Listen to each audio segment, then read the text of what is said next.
Nizar Bensel, je suis ingénieur de formation à la base.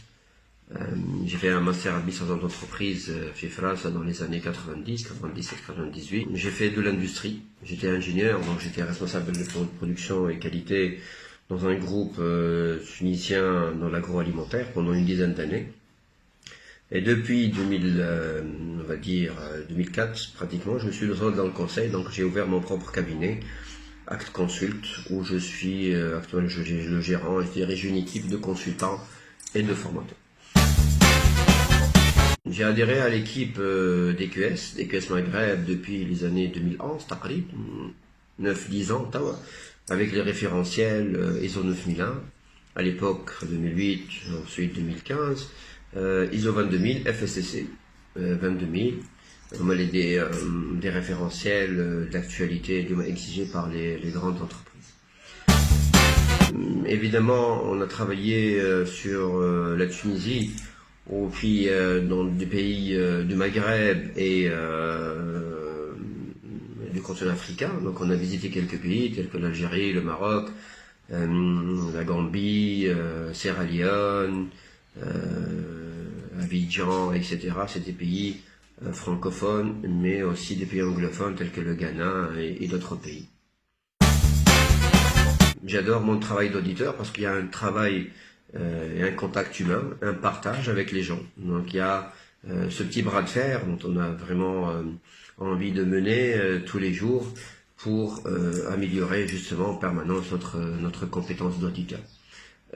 Pourquoi on aime ce travail d'auditeur? Parce qu'on bouge énormément, en Tunisie et ailleurs, et ce contact, comme je l'ai dit, il est très intéressant. Depuis 2 mois, taqrib, shahrin, 2 mois et demi, on a arrêté tous les audits. Et par conséquent, on sent un petit manque de ce travail d'audit, pour revenir justement à la normale, j'espère le plus tôt possible, et pour justement regagner ce contact humain, cette évaluation, cette appréciation un petit peu des systèmes et des manières que les gens mènent un petit peu leurs affaires. Les grands groupes, ils ont besoin de la certification parce que c'est un gage de qualité, d'engagement, de perfectionnement. C'est une garantie aussi pour les clients. Donc certainement, ils ont besoin de cette garantie-là et de donner qu'ils arrivent et continuent à maîtriser justement leurs activités dans les bonnes conditions pour éviter tout risque justement de contamination ou de problème pour les consommateurs ou aussi bien pour le personnel. La sécurité ou la sécurité alimentaire, c'est un travail qui touche en premier lieu le personnel. Ensuite, bien sûr, la santé du consommateur dans notre cas. Dans la partie agroalimentaire, où il y a beaucoup de manipulation humaine, manipulation des produits, contrairement à d'autres pays, dans notre secteur d'activité où on travaille, nous, il y a une bonne manipulation et le produit il est manipulé. Dans la plupart des cas, on va dire, à des pourcentages très différents. Mais c'est pour ça que des conseils qu'on a donnés déjà à nos clients, c'est le respect des bonnes pratiques. On revient au PRP, programme prérequis, aux bonnes pratiques d'hygiène, de fabrication, pour respecter le minimum de règles d'hygiène. On revient vers les basiques, à savoir le lavage des mains, éviter le contact, ne pas saluer, se laver plus fréquemment les mains. C'est des consignes qu'on est en train de donner à notre clientèle et surtout les gens qui travaillent dans la partie agroalimentaire. C'est tout à fait normal.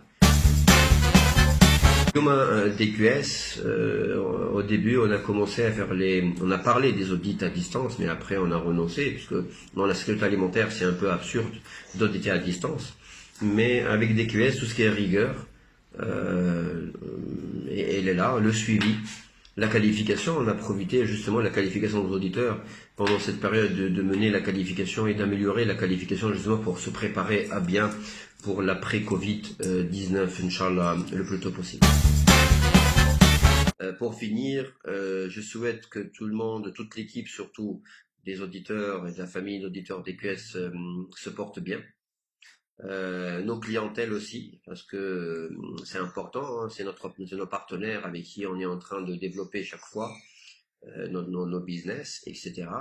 Et j'espère, Inch'Allah, vous voir dans de meilleures conditions et que cette épidémie, cette pandémie, on va dire, va s'arrêter le plus tôt possible, donnant le terrain et l'occasion à nos auditeurs, à nos confrères, aux entreprises, de revenir à la normale, d'exercer leurs activités normalement pour le bien de tout le monde, Inch'Allah.